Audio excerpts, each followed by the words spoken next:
I, female 34, have been with my fiancé, male 37, for 3 years. We're getting married before the end of the year and recently moved into the house I inherited from my mom. The house is in my name and it took a lot of talking and convincing by him to have his name on the title as well. Honestly, part of me doesn't think this is a good idea, at least not right now, maybe after marriage. But anyway, I've decided to go ahead and put his name on the title so he could go ahead and start contributing towards the mortgage more and lighten my burden a little bit. We've made appointments and decided on which form of ownership we were basing this on. When it was time for me to sign the deed, my fiancé stopped me and gave me a pen saying this pen was his lucky pen and told me to use it to sign the deed. I took it and tried to sign, but it turned out it was empty. He was like, "Oh, I must have forgotten," while laughing, pulling out his other lucky pen. I took it, tried to sign, and that one too was empty.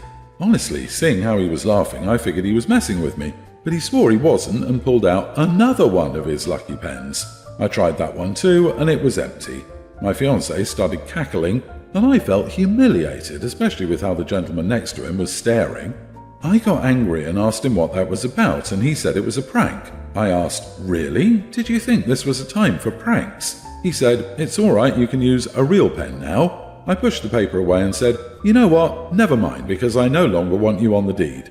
He lost it completely, saying we had a deal and I can't back out of it, just like that, and that it was a stupid joke that I took too seriously. We argued and I refused to sign the deed, at least not then and there. At home, he blew up again, saying I was the one who delayed the process and that he'd already given me a real pen and all I had to do was sign the damn paper and get it over with. He accused me of looking for an excuse not to have him on the deed and started the silent treatment, saying there's nothing to say till those papers are signed. Did I take this too seriously? He blew up at you for correctly chastising him instead of acknowledging his own fault and apologizing. He's giving you the silent treatment, which is a highly toxic thing in relationships and yet again immature. He's more interested in getting access to your property than how you felt in the situation. Hun, I implore you not to put him on the deed. And depending on if this behavior is normal for him, I'd think about if this is what you want for your future. Not to mention that he went out of his way to humiliate and belittle her publicly when it came time to sign. So it wasn't just a prank, it was an extremely petty way for him to try and assert power over her and make her look and feel like the lesser person in the arrangement when she is, in fact, the opposite. All of this, plus, OP needs to know that putting someone on the deed to property in no way obligates them to pay anything towards the mortgage or anything else. Nothing. You would need to refinance your mortgage to get him on that for him to have any obligations. You would have just given him a gift of half ownership of your property with no strings attached, and you aren't even married yet. Do not do this. So he can start contributing to the mortgage more and maybe lighten my burden. So basically, he's refusing to pay for living costs in the place where he's presumably living unless he's on the deed. Man, I should have tried that with my landlord when renting. You are the idiot yourself. He's going to take half your house when you break up. It's like you had a safe full of money in your home and he's asking you to hand over half. You're not even married. This was yours alone before you were a couple. This is not something you built together. It's yours. Don't do it. Yep. They shouldn't be signing a deed, they should be signing a prenup that says the house is hers, and maybe they will share in any appreciation since he will be financially invested. I hope to God she doesn't marry this guy. I rent out the spare bedroom in my house for $800 a month, market rate in my area. I don't know my roommate well, but we work for the same company. I work early mornings and she works late evenings, so we're often ships passing in the night. On Friday, my water heater broke. The home warranty guys said they couldn't get anyone out until Monday morning. It's hot as heck right now, so I wasn't too upset. A few cold showers won't kill anyone. So I texted my tenant, hot water is out until Monday, and she responded, okay. I didn't see her all weekend, which is normal as I said. The guy got here at 8 AM to fix the heater. When he was done, I texted her to let her know the hot water was back on. She hits me with this gem. My hotel bill was $250. Do you want to reimburse me or deduct it from next month's rent? I stared at the text for a good while. I didn't even know she was gone. She got a hotel room just for hot water? That's so extra. She could have showered at work, but she got a hotel room? I texted, hey, I didn't know you left. Rent is still due in full on the 1st of the month, regardless of if you chose to sleep elsewhere for a weekend. She texted me back, "There was no water. I couldn't stay there. You're my landlord and have to provide me with livable accommodations." I texted back, "There was water, just not hot. If it was winter, you might have a point. The rent is still due in full. Failure to pay rent will result in me filing with the court, which will impact your credit." She stopped responding. I texted a friend who said I was way too harsh and should have just countered with a $50 discount for those 2 days or something. Sure, if she'd asked for a $50 reduction, that would have been reasonable, but I'm not paying for her hotel, and her audacity to ask me makes me mad. But I know jumping to talking about filing 30 days was a bit dramatic. Was I the idiot? Not having hot water is what's called a habitability violation. In my state, the landlord would owe the tenant a discount in the form of prorated rent. In your case, that would come to $26.67 per day that the water heater was out of commission, assuming a 30-day month. Everyone's the idiot here. It would be best if you learned your responsibility as a landlord. She needs to talk to you before expecting reimbursement for a hotel. You both need to learn to communicate. Not the idiot. Water was available. Did she need to stay in a hotel room to take a hot shower? If a cold shower bothered her that much, she could have used friends or gone to a gym. You don't owe her anything for that hotel. No one told her to get a $250 room. I would say you are the idiot all round for jumping straight to filing with the court as a punitive measure.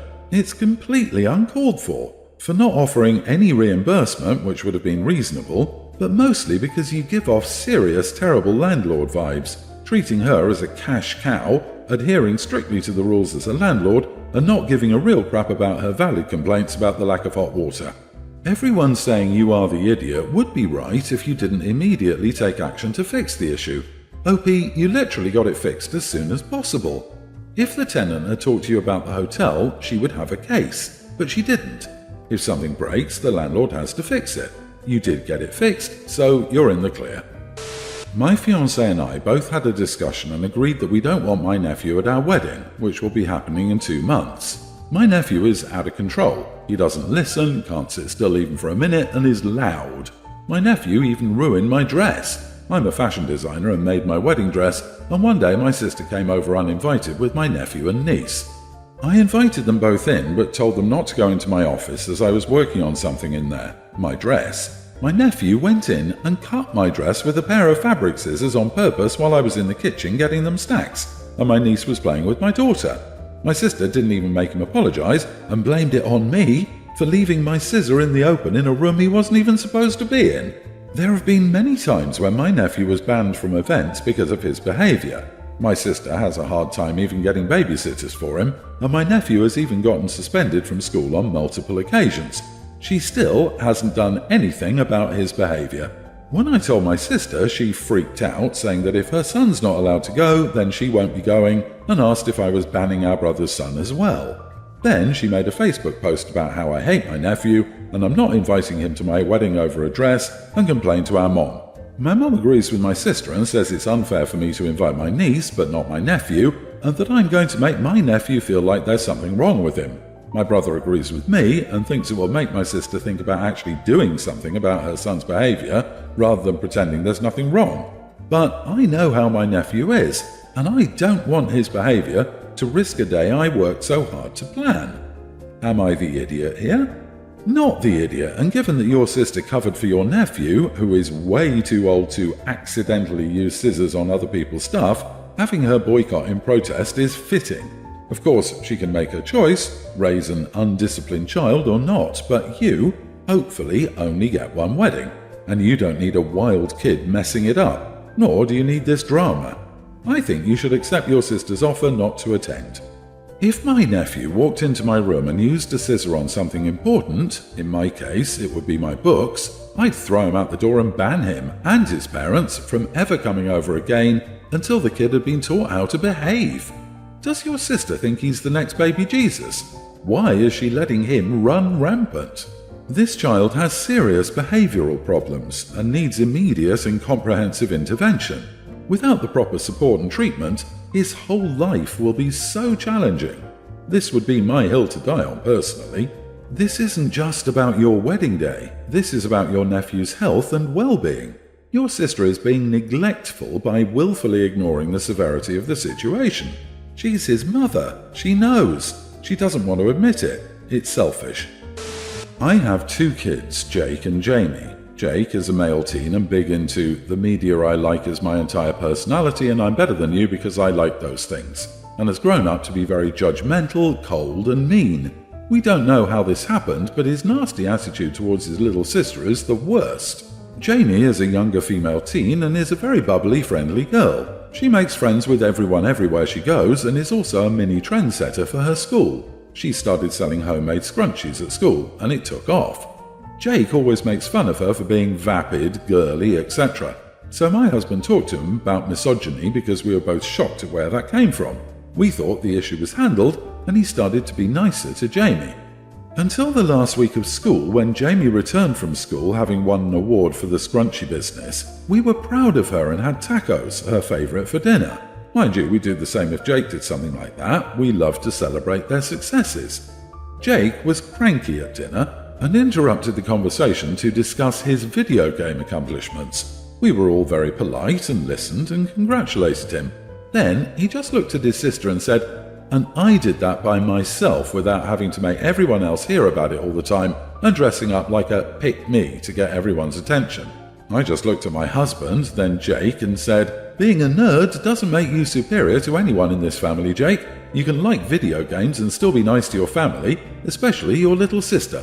So quit acting like a little snot." He got red in the face and took his little tantrum upstairs to his room. Since then, he's barely talked to anyone and holes up in his room playing games all day. My husband told me I shouldn't have said that because it would pit them against each other more, even though Jamie doesn't understand why her brother treats her like this. Am I the idiot? Not the idiot. Cut the internet off and see how much he can do by himself then. The kid sounds like a nice guy in the making. I recommend some therapy, but also try to open dialogue with him to figure out where all this anger towards anything feminine comes from. I think there might actually be some secret here. Where did he learn the misogyny? From all the toxic boys he's playing all those video games with. I know it's not all of them, but it's why I just stopped playing online games years ago. Little boys yelling awful, sexist and phobic things to their heart's content. And good on you for calling him out in front of his sister. She needs to know you will not accept that behaviour and he needs to be embarrassed by his behaviour. I also think OP's husband needs to be calling and shaming him harder. Unfortunately, psychology has shown that misogynists don't accept criticism from women in their lives, as it aligns with their victim complex. But having men, especially men in authority, come down hard on his views, you have a chance of saving him. I'm not going to pass a judgment, Jake is being an idiot here, and you need to do some parenting, but at the same time, read your own story. Jamie gets praised every other sentence while you call Jake names almost as much. This is obviously only a short story about how and why you think Jake was being an idiot, but it also looks like you've been favouring Jamie more than him, even if involuntarily. I'm not entirely sure if he is a generic woman hater or is jealous of Jamie being treated better than him. So I, 27 female, live with my boyfriend, 27 male, and have been for about 4 years. My boyfriend has some female friends and I have some male friends. It's no big deal. I'm not a jealous person. I don't get jealous when my boyfriend is talking to another girl casually while we're out. He's never given me the flirty vibes with them, and we have no issues with cheating. Now, before my boyfriend and I met, my boyfriend had a brief fling with a girl, let's call her S. He and S went on a few dates before eventually deciding to be friends. While they were dating, they did sleep together. After they stopped, they didn't sleep together again, but saw each other fairly often, it sounds like. Since we've been together, he hasn't seen her. Every once in a while, he'll talk about S and about how whatever guy she's dating at the time isn't good enough. I do get a little pang of jealousy, but I let it go because I would also be mad if a guy I was friends with were dating trash women. I feel like this is a normal feeling and not driving me to be some crazy psycho witch. He recently mentioned that he wants to see her again and that if she comes to visit our city, which she has family in because she's originally from here, he wants her to stay with us in our guest room for a night or two. I felt uncomfortable with this and told him I would prefer she didn't, and that she has family here, so can't she just stay with them? He told me I was being unreasonable and trying to ruin his friendship with her. I told him absolutely not and that we could hang out with her, but I didn't want her to sleep at our place. It just makes me uncomfortable. And it's a line, I don't even think a strict one, that I'm drawing in the sand. Plus, you can have plenty of adult friendships where no one ever has any sleepovers. We are adults.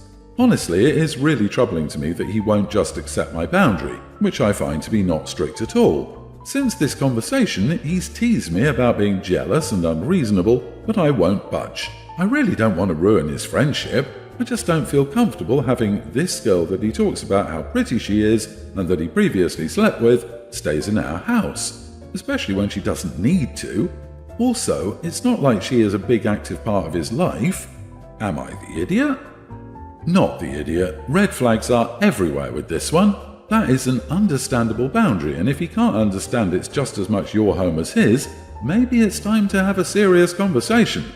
OP, I really hate to say this, but it seems like there's more of a worry here than, am I the idiot? He clearly has some feelings for her, as those never truly go away. It's disrespectful for him not to let you have your boundaries.